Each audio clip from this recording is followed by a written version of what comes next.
Hello Sagittarius, thank you for joining me for your monthly forecast for the Sun or the Ascendant for September. I am sorry that this forecast is being delivered a little later than ideal. This month begins with an energy developing in the most prominent part of your horoscope.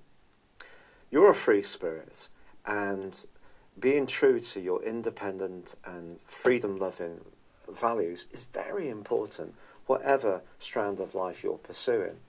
But the stars are asking you to think very seriously about your goals, your ambitions, your status. I don't mean in the sense of having to get to the boardroom. If that's something that's important to you, it will come up this month. It could be that your goals and ambitions are to spend more time with your grandchildren, or doing something that's of a more spiritual orientation. We're all different. But whatever those goals and big ambitions are, this month it gives you an opportunity to crystallise them. And the great news is that on the 6th of this month, Mercury, the planet of communication, of commerce, but also of the way you think, your mentality, moves into a very prominent area. This could be a chance to retrain, enter into a new field of work, perhaps do something that's a bit different from what you've done before, but utilising some of the skill sets you have gained over a period of time.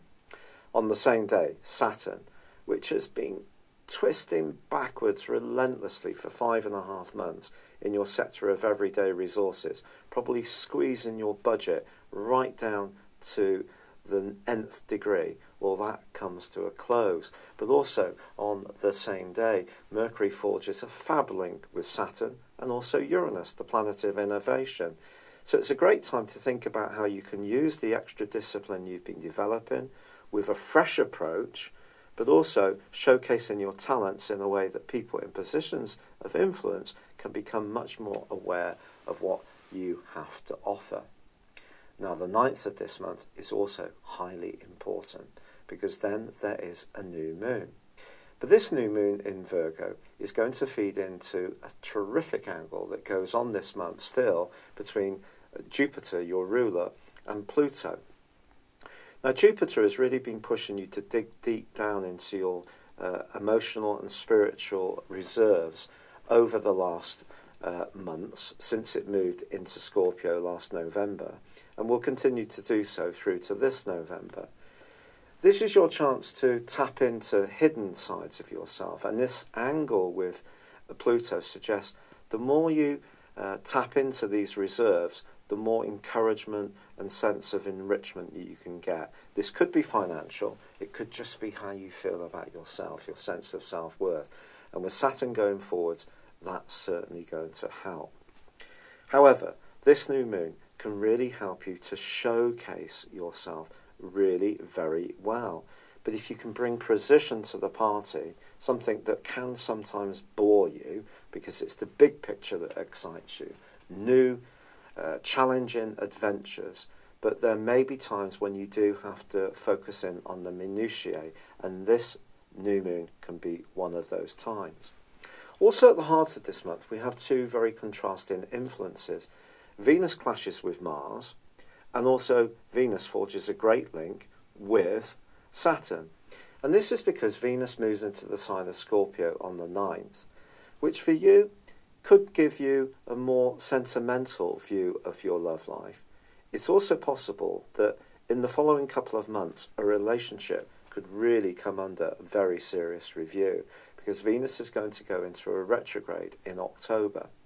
But for now, I think it can see you becoming more mindful of the more spiritual, the more nurturing side of a relationship, the more gentle side, not so much the flash, attraction and sexual or sensual side of things, more what you gain, the nourishment that you gain in your relationships, or perhaps don't, in all sorts of relationships.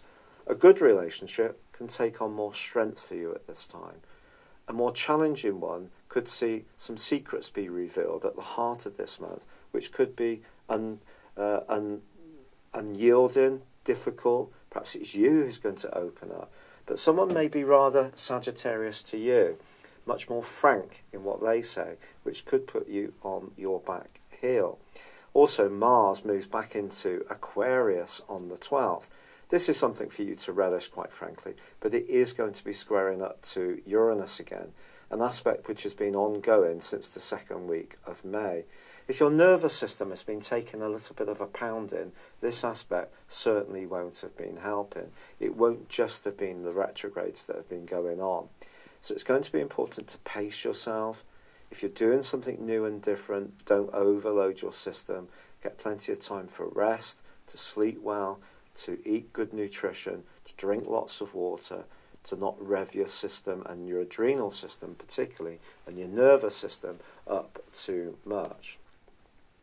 But then on the 22nd of this month, we have a wonderful development because Mercury moves into the most social part of your scope, followed on the 23rd by the Sun.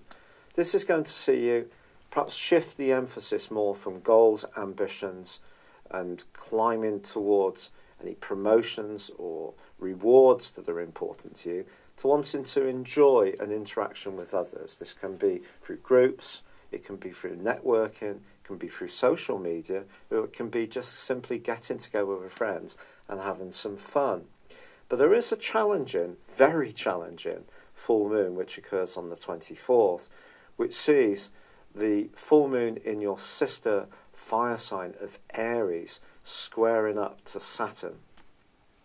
This is about as difficult as it gets, to be honest. If you think Saturn is about restriction as well as structure, and of course the moon is very much about our emotional responses, even if you're wanting to be much more extrovert, much more outgoing and gregarious, I think there could be a sense of inhibition, or someone around you may not be as warm towards you. There could be a coldness around some close involvements. And of course, with Venus in your 12th house, if there are any relationships which are weak, this could be a time when they could seriously creak.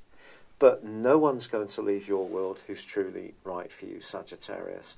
And I think the wonderful thing about the Sun and Mercury being in Libra is that they can help you to think about your future. And this is something that you naturally love. And of course, once Jupiter moves into your sign, it's going to give you the chance to really rejuvenate your situation in the latter part of this year, especially if you're born in the early parts of Sagittarius. I think this is going to be wonderful for you because Jupiter is going to be meeting with your Sun almost straight away. But for now, I do feel that fiscal discipline is going to continue to be important. Relationships are going to need care. Your health, fitness and dietary situations are also going to need to be very carefully measured out. But there is a sense of something very good, powerful and progressive developing for you. But application and detail and really grappling with those details is going to be something that takes you forward more than anything else. I am really struggling with the rheumatoid arthritis. I'm so grateful for all the lovely, kind pieces of advice and information and encouragement that you have shared with me. Thank you so much. But for now, I'd love it if you would like or comment on this video, or if you've yet to do so, please do subscribe to my channel. Thank you. Hello, thank you so much for watching my video. I'd love you to join me at my Horoscope Ace app. You can find this at www.horoscope-ace.com. You can use it through Android, iOS, Apple or Facebook. Check out your ascendant or your moon sign or download your free birth chart. There's all your favourite videos, plus there are daily, weekly, monthly and yearly horoscopes for general, love, Chinese and Indian astrology. If your passion is tarot, there's my brilliant 3-card money or love tarot readings too. And it's all there at www.horoscope-ace.com. Thank you.